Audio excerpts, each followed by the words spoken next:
Salut, c'est Loïc, bienvenue dans cette toute nouvelle vidéo YouTube où j'ai le plaisir de te retrouver mon ami.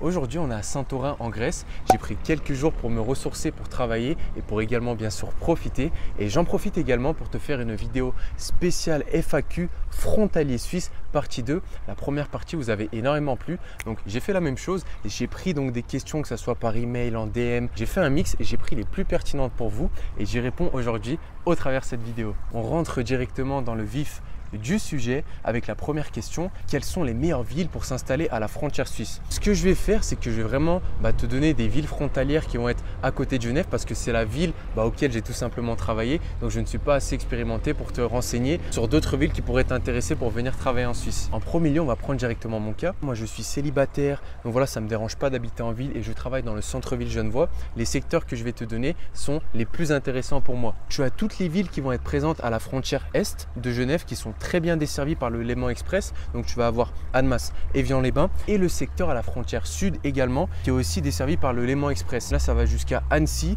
où tu as également Saint-Gervais-les-Bains. Donc voilà, ce sont vraiment des villes en fait qui sont très pratiques pour faire Annemasse, Genève Centre. Je mets moins de 15 minutes. Je paie un abonnement de transport en commun qui est pas si cher que ça et au moins ça m'évite si tu veux d'avoir une voiture, de payer des frais de parking. Je mets pas une plombe à rentrer chez moi en sortant du travail puisque comme je te l'ai dit, voilà, Genève, Annemasse, le soir pareil je mets 15 minutes pour rentrer, donc ça me va très bien. Par contre, c'est vrai que là où j'habite, voilà, c'est très urbain. Tu as peut-être une moins bonne fréquentation que dans les autres villes que je vais te donner. Donc encore une fois de plus, ça va vraiment dépendre de ta situation familiale, de ce que tu attends, de ton âge, etc. Si tu veux vraiment avoir cet aspect retiré de la ville, dans un espace peut-être un petit peu plus rural, où tu as un peu plus de tranquillité, de meilleure fréquentation ou quoi, bien sûr, ça va dépendre, comme je t'ai dit, de toi et de ta situation aussi professionnelle. Parce que si tu travailles dans le centre-ville, comme je t'ai dit, si tu n'as pas de parking, les parkings à Genève, c'est extrêmement cher. Donc il faudra voir par rapport à ton budget, etc.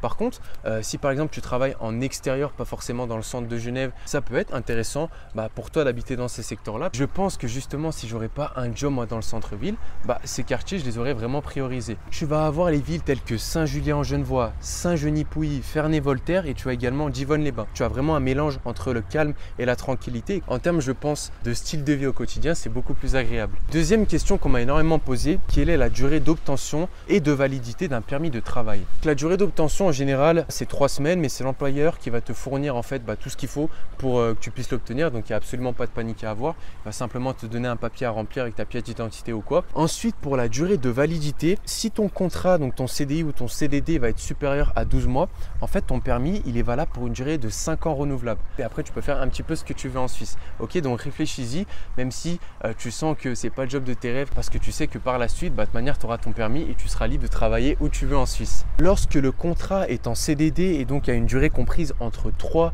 à 12 mois, sa durée de validité est tout simplement égale à celle de ton contrat de travail. En gros, je te la fais simple, si ton contrat de travail en CDD est de 6 mois, la durée de validité de ton permis sera également valable pour 6 mois. Et enfin, les contrats de travail d'une durée donc inférieure à 3 mois, donc je fais référence à l'intérim ou autre, tu n'as pas besoin d'avoir cette obtention de permis, mais les démarches consistent à effectuer une simple procédure d'annonce.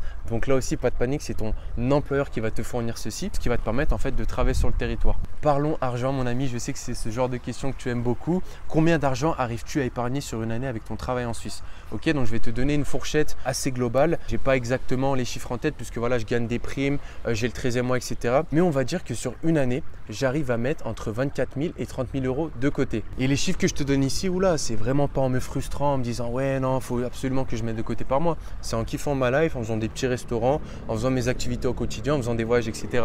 Donc c'est pour te dire que oui, quand tu viens bosser en Suisse, tu peux faire de la grosse épargne en plus de faire du gros argent et forcément ça accélère la suite de tes projets, de ce que tu as envie de faire, mais forcément c'est bien sûr très alléchant. Quatrième question hyper intéressante également: quelles sont les choses primordiales à mettre en place une fois que tu as obtenu un travail en Suisse? La première chose qui me vient en tête, ça va être de te loger. Bon, on en a un petit peu parlé lors justement de la première question, mais ensuite le plus important, ça va être, je pense, de savoir comment gérer ton salaire, que ça soit tes besoins bancaires. Est-ce que j'ouvre une banque en Suisse? Est-ce que je garde simplement ma banque en France? Passer par un organisme de taux de change ou autre? C'est beaucoup de questions qu'il va falloir prendre en compte, sinon crois-moi que tu peux perdre énormément d'argent. Ensuite, il va falloir choisir ton assurance maladie. Tu peux choisir ton assurance maladie française ou suisse. Là aussi, par rapport à ta situation, qu'elle soit professionnelle ou familiale, il y en aura une qui sera beaucoup plus avantageuse que l'autre. Et si tu es mal renseigné, tu peux te viander et te retrouver en fait à payer trop cher. Et en plus, tu as un délai de 3 mois quand tu commences ton premier jour en Suisse pour faire ton choix entre l'assurance maladie française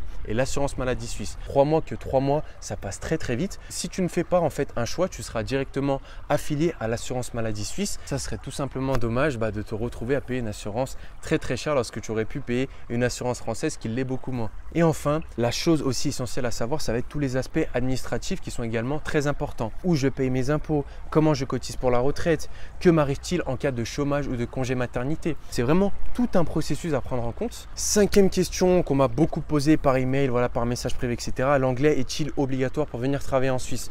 Non, encore une fois, ça va vraiment dépendre de ton secteur d'activité, de ta profession. Moi, par exemple, étant vendeur, je collabore avec beaucoup d'étrangers, que ce soit des Chinois, des Russes ou autres. Donc forcément, je me dois de parler l'anglais. Mais si ton métier ne te demande pas en fait d'échanger avec des personnes de l'étranger, non, les gens ils pensent que parce que c'est la Suisse, il faut absolument savoir parler anglais. Ça va simplement dépendre de ton métier, donc pas de panique si tu n'as pas en fait à discuter avec des étrangers ou quoi. Pourquoi l'anglais ça serait un frein? Si tu as toutes les qualités nécessaires pour l'employeur à côté de simplement savoir parler l'anglais, tu peux être recruté, donc ne te fais pas trop de soucis par rapport à cela. 6e question qu'on me pose également énormément, est-il vraiment plus intéressant d'être frontalier que d'être résident suisse, que d'habiter sur le territoire suisse? D'un point de vue financier, oui. Il n'y a pas à redire puisque moi j'ai eu énormément de collègues qui étaient résidents sur la Suisse et en fonction de leur assurance, de leur loyer, de leurs activités ou quoi, ils payaient bonbons et c'était beaucoup plus cher. C'est bien pour cela que tu as de nombreux Suisses qui viennent habiter en France. Ils ont tout à fait raison de faire ça parce que forcément leurs dépenses au quotidien sont beaucoup moins chères en gardant le bon salaire qu'ils se font en Suisse. Alors je te dis absolument pas qu'il n'est pas bon de vivre en Suisse parce que c'est un très beau pays, tu as une très bonne sécurité, etc. Et surtout selon certaines professions, tu as des entreprises qui vont valoriser les candidatures de résidents suisses, notamment dans le domaine bancaire par exemple. Si tu veux, les banques préfèrent recruter des Suisses que des frontaliers. C'est un esprit, si tu veux, nationaliste que je respecte. Je peux comprendre cet esprit de vouloir employer les gens qui sont résidents sur le pays, c'est tout à fait normal. Selon certaines professions, tu auras peut-être plus de débouchés si tu es résident suisse, mais après, sur vraiment l'aspect simplement pécunier et financier, pour moi avec toutes les dépenses qui sont vraiment très élevées en Suisse, ça restera plus avantageux et fructueux pour toi de rester et d'habiter à la frontière du côté français. 7e question, alors là je me suis fait harceler avec celle-ci. Peux-tu nous donner des noms d'agences d'intérim qui recrutent? Alors je vais te donner une réponse très simple, ça va être tout simplement non.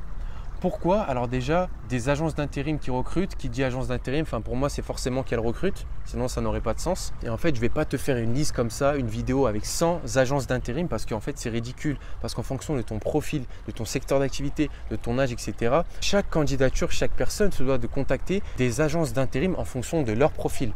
Okay, donc le meilleur conseil que je peux te donner, c'est en fonction de ton secteur d'activité, de ce que tu recherches par rapport à ton expérience, ton diplôme, etc. C'est de taper tout ça sur Internet et tu vas trouver le nom d'agences d'intérim qui te correspondent. Ensuite, tu les appelles, elles vont t'aider à te lancer et à confectionner peut-être ton CV, ta lettre de motivation et à trouver du job. C'est vraiment intelligent de rechercher comme ceci que je te balargue des noms d'agences. Pour moi, ça n'a vraiment aucun intérêt. 8e question également très pertinente. En quoi le monde du travail suisse change-t-il du monde du travail français? Alors, il y a pas mal de choses qui vont changer, mais pour moi, le plus marquant, ça va être vraiment la valeur du travail. En Suisse, je ne vais pas te mentir, mon ami, quand je suis arrivé, ça charbonne. Tu n'es pas là à faire la commère, à te plaindre de tout et n'importe quoi, tout ce qui est grève, manifestation, comparé à la France. Ouh là là, ça n'a rien à voir, mon ami. En Suisse, c'est normal de faire des heures sup, de travailler. En plus, tu as un bon salaire. Donc, en fait, on n'est pas là à quémander comme certains employés dans les sociétés françaises, plus de faveurs. Alors, je ne te dis pas qu'il faut arriver en Suisse, rien dire, simplement bosser et te taire. Mais je te dis qu'il est beaucoup plus intelligent, si tu veux, lors de ton entretien d'embauche, de négocier ton salaire, tes avantages en société, parce que crois-moi que les employeurs sont même beaucoup plus flexibles qu'en France, que de ne rien dire et après de te plaindre dans la société, de parler sur tout le monde, de faire du commérage et de quémander chaque mois quelque chose à ton employeur. Et si tu souhaites prospérer sur le marché et avoir une très belle carrière, crois-moi que c'est vraiment pas la meilleure des choses à faire. Ce qui diffère vraiment du marché du travail en France, ça va être cette valeur du travail qui me plaît énormément. 9e et avant-dernière question.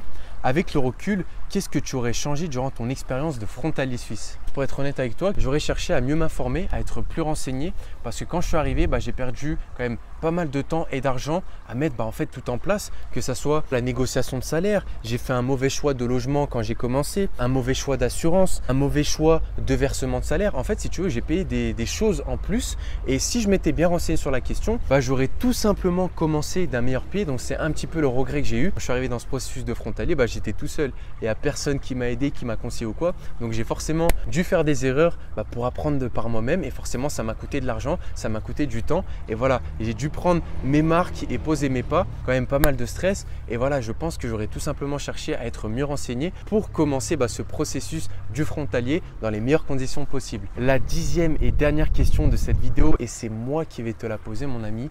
Qu'est-ce que tu attends pour venir travailler en Suisse? Peut-être que tu me suis depuis un certain temps. Tu as peut-être déjà vu plusieurs de mes vidéos sur YouTube et je te parle argent, je te parle cash avec toi parce que de base, moi, je n'avais pas du tout cette situation et crois-moi que ça a changé du tout pour tout.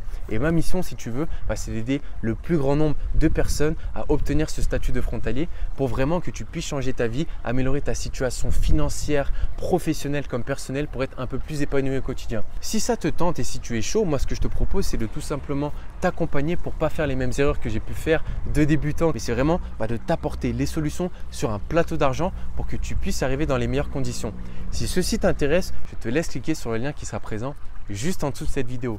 En cliquant sur ce lien, tu as la présentation de mon programme complet Devenir frontalier suisse en moins de 3 mois qui a aidé nombreux de mes participants à passer le cap et à améliorer, comme je te l'ai dit, leur quotidien en gagnant un gros salaire. Sur le long terme, tu as tout le programme qui sera détaillé et tu as également le témoignage de mes participants pour te faire ton idée. En attendant, j'espère que ce nouveau FAQ t'aura plu. Et puis moi, écoute, je vais profiter de cette fin de journée. Il y a le coucher de soleil d'ici quelques heures qui arrive et qui va être magnifique. Et en attendant, écoute mon ami, je te souhaite une agréable journée ou une agréable soirée en fonction de quand tu regarderas cette vidéo. Et je te dis à très bientôt pour une prochaine vidéo YouTube. Ciao, ciao à tous et à bientôt.